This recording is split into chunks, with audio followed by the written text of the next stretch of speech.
Assalamualaikum warahmatullahi wabarakatuh. Di sini saya akan mempresentasikan bab 4 tentang menerapkan inventarisasi sarana dan prasarana.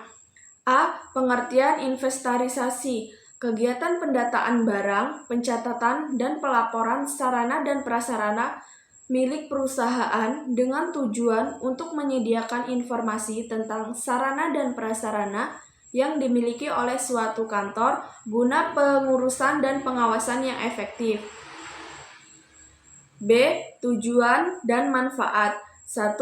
Tujuan inventarisasi sarana dan prasarana. A. Untuk menjaga dan menciptakan tertib administrasi sarana dan prasarana yang dimiliki oleh suatu kantor. B. Untuk menghemat keuangan baik dalam pengadaan maupun untuk pemeliharaan dan penghapusan sarana dan prasarana. C. Sebagai pedoman untuk menghitung suatu kekayaan kantor. D. Untuk memudahkan pengawasan dan pengendalian sarana dan prasarana. 2. Manfaat inventarisasi sarana dan prasarana. A. Menyediakan data dan informasi. B. Memberikan data dan informasi untuk dijadikan bahan pedoman pengarahan barang. Yang C. Memberikan data dan informasi untuk bahan pedoman penyaluran barang. Yang D. Memberikan data dan informasi menentukan keadaan barang untuk menetapkan penghapusannya. Yang E. Memberikan data dan informasi untuk memudahkan pengawasan dan pengendalian barang.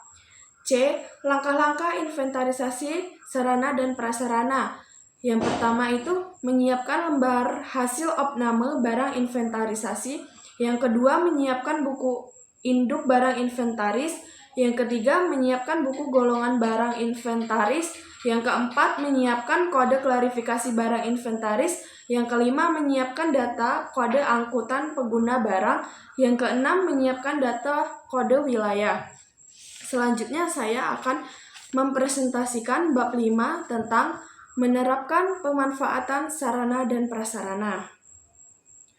A. Pengertian pemanfaatan sarana dan prasarana. Pemanfaatan sarana dan prasarana adalah untuk menunjang kegiatan sebuah instansi secara efektif dan efisien sehingga dapat diperoleh hasil yang optimal serta kondisi pekerjaan nyaman, indah, rapih, dan menyenangkan bagi seluruh elemen instansi yang ada. B. Prinsip-prinsip pemanfaatan sarana dan prasarana. Prinsip-prinsip pemanfaatan sarana dan prasarana itu ada dua, yaitu yang pertama prinsip efektivitas dan prinsip efisiensi. 1.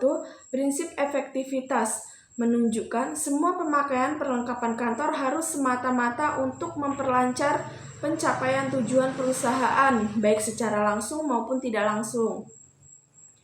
Pemborosan dapat terjadi karena dua hal, yaitu yang pertama, sikap kurang peduli dan tidak jujur.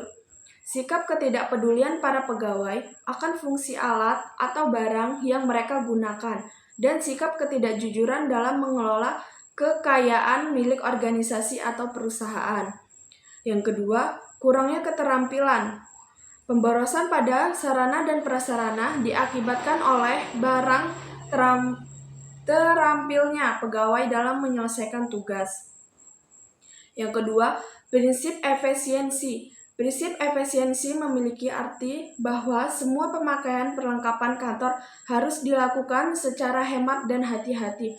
Jadi kita kalau mau menggunakan barang sarana dan prasarana di kantor, kita harus menggunakannya dengan hati-hati.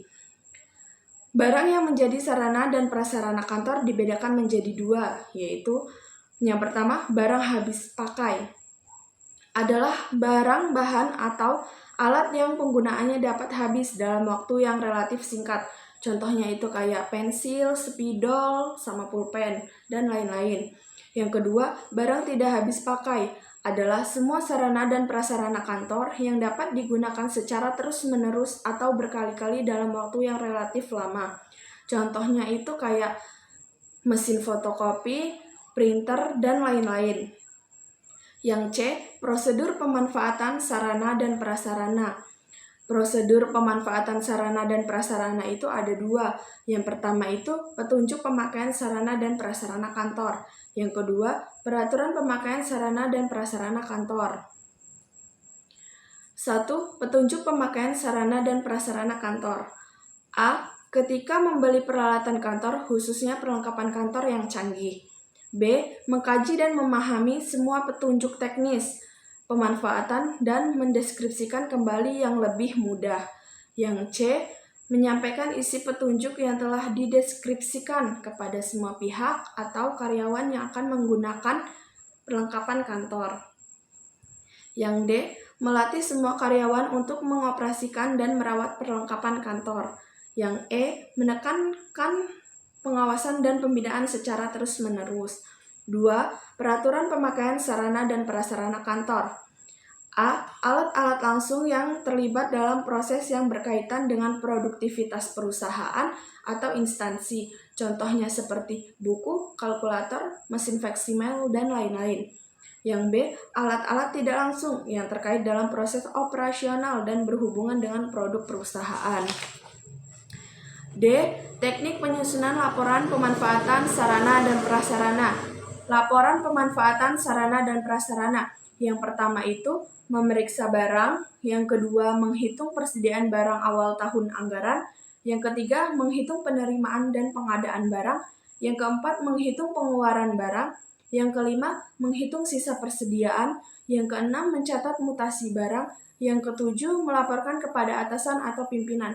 Jadi kalau kita sudah membuat laporan pemanfaatan sarana dan prasarana, kita harus melaporkan kepada atasan atau pimpinan. Selanjutnya, langkah-langkah pengelolaan kartu persediaan barang. Yang pertama itu mempersiapkan pengelolaan kartu persediaan barang. Yang kedua, mengidentifikasi data mutasi persediaan barang. Yang ketiga, membuat dokumen laporan barang habis pakai. Yang keempat, mempersiapkan pengelolaan penerimaan barang. Yang kelima, membuat laporan penerimaan barang. Sekian presentasi dari saya. Kurang dan lebihnya saya mohon maaf. Saya akhiri. Wassalamualaikum warahmatullahi wabarakatuh.